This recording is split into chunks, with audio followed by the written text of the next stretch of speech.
When I was a child, I had a dream of becoming a pilot. When I saw the bird in the air, I wanted to fly by aircraft one day. Before her escape to Australia, 23-year-old Zahra was studying to be a military pilot at the Afghanistan Air Force Academy. 2 years ago, I asked for my instructor, will I become a pilot? My instructor looked at me and smiled. Because there is many challenge against women, he told me, don't give up. You will become a pilot one day like me. In August this year, the Taliban swept through Afghanistan, taking the capital, Kabul. There was a stampede to leave the country, and for countless women, their dreams were suddenly shattered.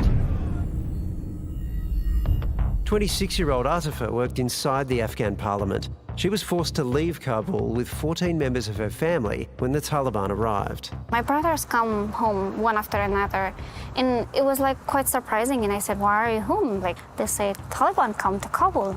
And when I was looking outside, 3 houses away from my house, there was flag of Taliban. And it was scary, I can tell you. Take us through the phone call you received from the academy when the Taliban took over.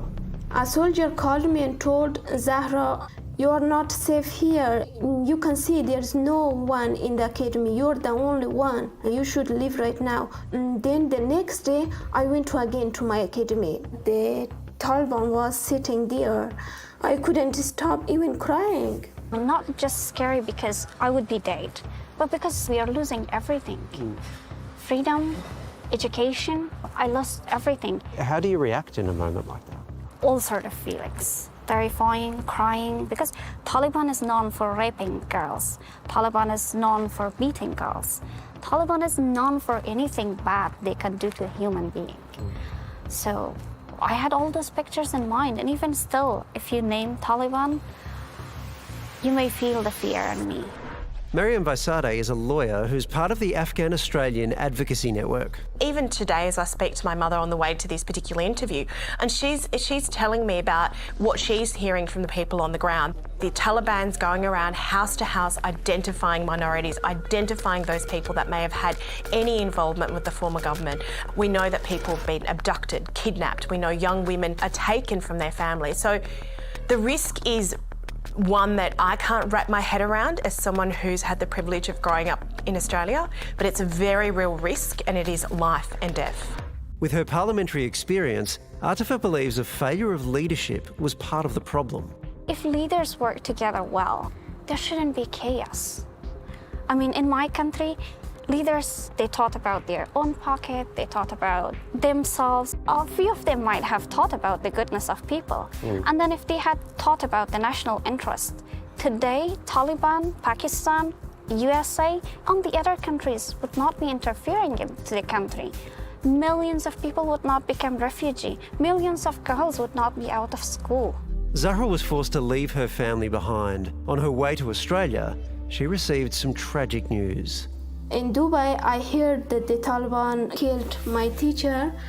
The teacher that he always encouraged me, he always told me that, yes, Zahra, you can go into your dream, you can become a pilot, you can fight against the terrorists.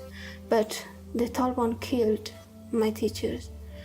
It was really painful for me. The Afghan-Australian Advocacy Network wants countries like Australia to do more. The network is calling for at least 20,000 additional humanitarian spots. At the moment, the figure roughly sits around the 3,000. We know that over 100,000 Afghans have family connections to Australians. Are you still going to become a pilot so you can fly like that bird that you saw when you were a little kid? I'm trying to find a way to study aviation in Australia. I believe that every question have an answer and every problem have solved. And I feel that I can achieve my dream. If I keep trying, I can. I don't doubt it. I don't doubt it. Obviously really horrible and difficult stories for them, but the impression I got having spoken to them was that these people are going to be an amazing resource in our country, in the new lives that they have here. So I look forward to seeing what they do.